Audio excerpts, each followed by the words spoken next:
Önlerinize rahmet eylesin. Kardeşim olmaz eylesin. Allah sağ dua eylesin. Elimizden ne kadar büyük. Ağdamın Quzanlı qəsəbəsindəyik. Şəhid bölümünə gəlmişik. Bizim şəhidimiz Beytman. Sərvanın mövlududur. Onun mövluduna gəlmişik. Atanın yanına gəlmişik. Məzar ziyarətinə gəlmişik. Bugün özümüzə bir boş bir qürur veririk ki, belə şəhidlərimizin huzuruna, belə şəhidlərimizi ziyarət etmək mühüm təxriz.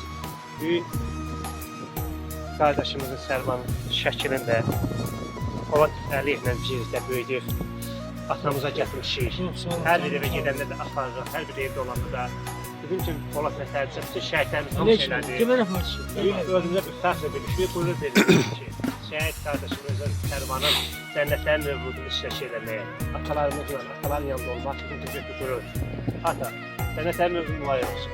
Allah gözəl balağa rəhmət edin, şad olsun. Fəxr edirik ki, sizin kimi atalar huzurunda olmaq, sizin kimi ataların yanında olmaq çünki bir qürur, fəxr. Ona görə ki, biz belə oğlanların sayəsində birləşmişik. Belə qardaşlarımızın sayəsində sizin kimi ataların fəxr edirik, qarşısında baş əydik. Bugün Allah Teala sizlərə fəxr edilsin. Allah razı olsun səndən.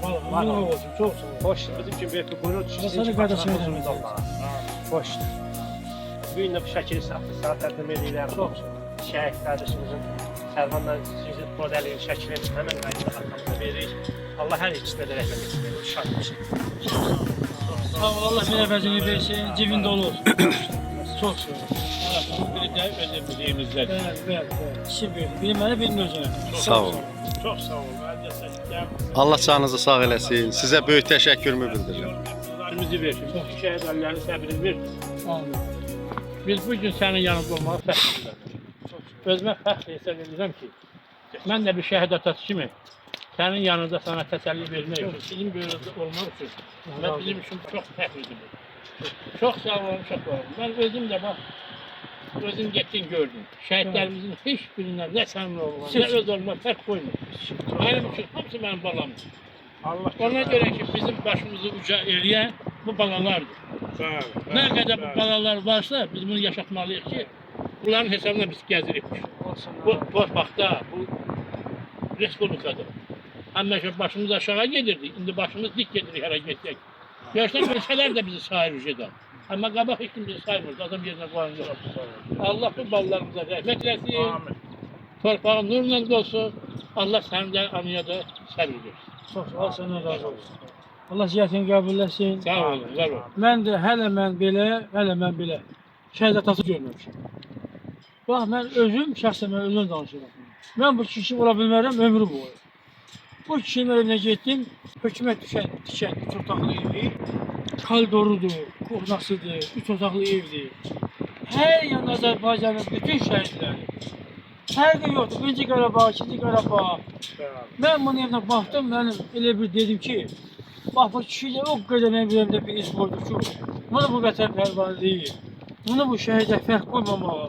Hamısının öz balası kimi. Tanımadığı adamların şəkili. Baxırsan, bütün Azərbaycanın hər yerindən şəhidlərin şəkili bu kişinin evindədir. Mən elə muzda heç bir yerdə görməmişəm, heç bir rayonda görməmişəm. Bunları tanımaq lazımdır, bunlar özləri tanınır özləri. Bunları heç kim deyilməsi məmnun. Bunlar özlərini tanıdır, bunlar tanınır da, bunlar vətən uğrunda gedən ballar. Sizin o fərq qoymamağınız mənə çox belə məhəttər qaldım ki, bu kişi görmür nə gözəl ürəyi var. Görmür necə bir böyük ürəyi var ki, bu balasıyla heç mi fərq qoyur. Allah var edin. Bu da bizim Tural qardaşımızın, balamızın atasıdır. Onlar ki, əsgəri olub, şurada şəhid olub. Müharibəyə qurtarmağına bir gün qalmış. Elə Atatürk günü şəhid olub.